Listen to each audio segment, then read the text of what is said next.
मेरा एक कमाने वाला एक मोटा बेटा था, अगर ये नहीं बोगा तुम्हारी जिंदगी और अधूरी थी गई से।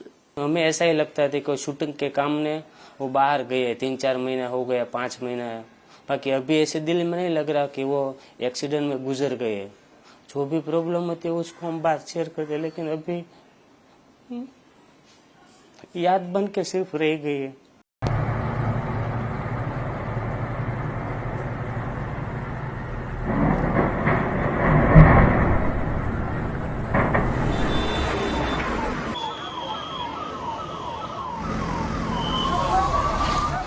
জুন 2025 আহমেদাবাদের মেঘানী নগরের কাছে ভেঙে পড়েছিল এয়ার ইন্ডিয়ার যাত্রীবাহী বিমান।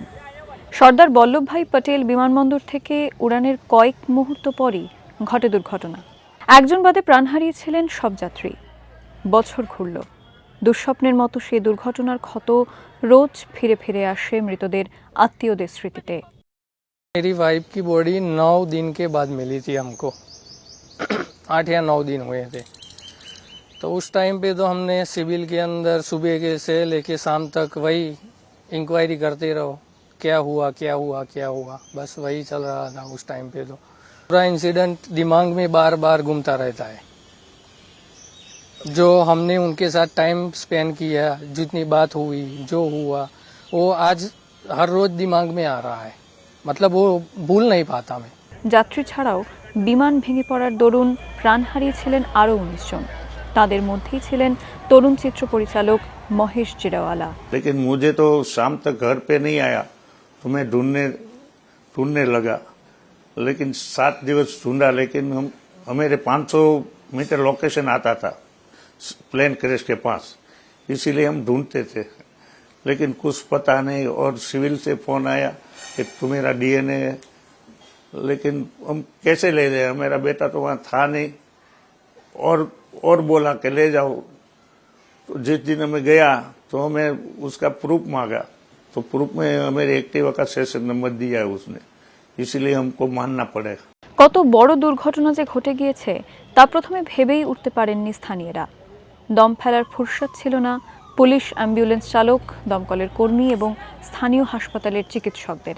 पुलिस हमारी ऑलरेडी पहुंची हुई थी, फायर ब्रिगेड वगैरह सब वहां पे थे, और बहुत ही पेनफुल सीन था। मतलब लोगों की डेड बॉडीज, बर्न्ड बॉडीज को निकाल रहे थे।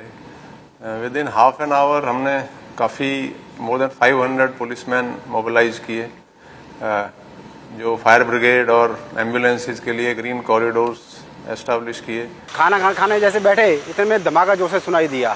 सुनाई देने के बाद में मैंने देखा कि हमारी जो कैंपस है सिविल का, उसके पीछे एक धुएं का बवंडर उठना चालू हुआ है। तो मैंने मेरी टीम को बोला कि शायद कुछ इमरजेंसी है वहाँ पे, तो आप मेरे पीछे एम्बुलेंस लेकर आप पहुँचो। तब तो मैं दौड़ता वहाँ पहुँचा। कि इतनी बड़ी इमरजेंसी अटेंड करने की अभी तक हमने कोई ट्रेनिंग व्रेनिंग थी नहीं हमारे पास। लेकिन जो ये घटना 12 जून की है, 30 मई को हमने एक मॉक ड्रिल ऑपरेशन सील्ड में पार्टिसिपेट किया था, जिसमें मिसाइल हमला हो या बड़ा सा कोई दुर्घटना हो तो हम कैसे काम करना है। तो उसमें सारी agency, fire, disaster, district administrative, medical, सब एजेंसीज थी उस मॉक ड्रिल में। तो उसमें हमारा रोल एकदम डिफाइन था कि हमको क्या करना है। हमें पता था कि ऐसा इमरजेंसी सर्विस प्रोवाइडर हमको मैक्सिमम नंबर ऑफ जो कैजुअलिटीज है, जो एक्सीडेंट्स है, जो विक्टिम्स है, उनको हॉस्पिटल शिफ्ट करना है। तो उस दिन तुरंत हमारे माइंड में जैसे ही उनका सतेंद्र जी का कॉल आया, हमारे माइंड में आ गया हमको क्या करना। More than 30 steps involve in one DNA analysis. तो उसमें एक पूरा मतलब जब एक स्टेज आने के बाद पता चलता है कि प्रोफाइल मिलेगी कि नहीं मिलेगी। तो बिकॉज ये सभी जो जितने भी सैंपल्स थे हाईली बर्न थे, तो उसमें ये होता था कि फर्स्ट टाइम में आपको प्रोफाइल ना भी मिले, देन वापस उसको करना पड़ता था। लेकिन जो टीम थी यहाँ पे, उन्होंने पूरे मतलब 24 hours 24/7 up to 15 days they were continuously engage, इसी में रहे। সেদিন দুর্ঘটনায় প্রাণ হারিয়েছিলেন গুজরাটের প্রাক্তন মুখ্যমন্ত্রী বিজয় রূপানী। তার স্মৃতি বাঁচিয়ে রাখতে পরিবারের তরফে তৈরি করা হয়েছে একটি ফাউন্ডেশন। নানা রকম কাজের সূত্রেই কাজ পাগল মানুষটির স্মৃতি বাঁচিয়ে রাখার ভাবনা। हमेशा छोटी छोटी बातों में पापा तो याद आते ही हैं। एक पथदर्शक, मार्गदर्शक, एक मेंटोर जो हैं वो मैंने और हमारे परिवार ने गंवाए हैं। तो याद तो आते ही हैं और आते रहेंगे। हजारों लोगों की, लाखों लोगों की उन्होंने जिंदगियों को छुआ है अपने 50 साल के राजनीतिक और सामाजिक जीवन में। तो उनका प्रेम, उनकी संवेदना तो हमारे साथ है ही, और आज भी लोग प्रेम से हमारे पास आते हैं, हमें याद करते हैं और पापा के प्रति अपनी रिस्पेक्ट्स पे करते हैं। প্রিয়জনের স্মৃতি ফিরে আসে, মন খারাপ হয়, কিন্তু তদন্ত কি এগিয়েছে? দুর্ঘটনার কারণ নিয়ে হাজারো জল্পনা ছিল এবং আছেও, তবে 1 বছরের সময়সীমার মধ্যেও তদন্তের পূর্ণাঙ্গ রিপোর্ট মেলেনি। I don't have much trust. I'll be very honest, right? They're not transparent at all, right?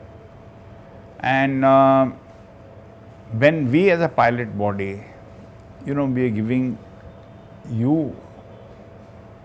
the think tank that what could have gone wrong, at least listen to us, investigate.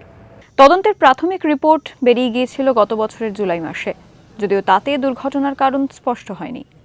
তদন্ত সম্পূর্ণ হতে আরও সময় লাগবে বলেই মনে করা হচ্ছে।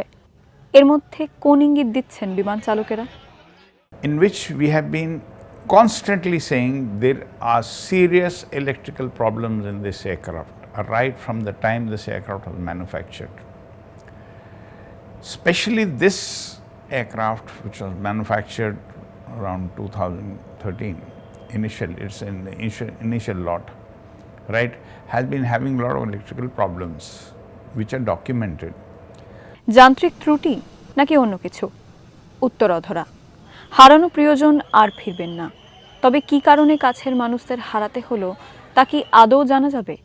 দুর্ঘটনার 1 বছরের মাথায় তারই অপেক্ষায় মৃতদের পরিবারের আত্মীয়রা।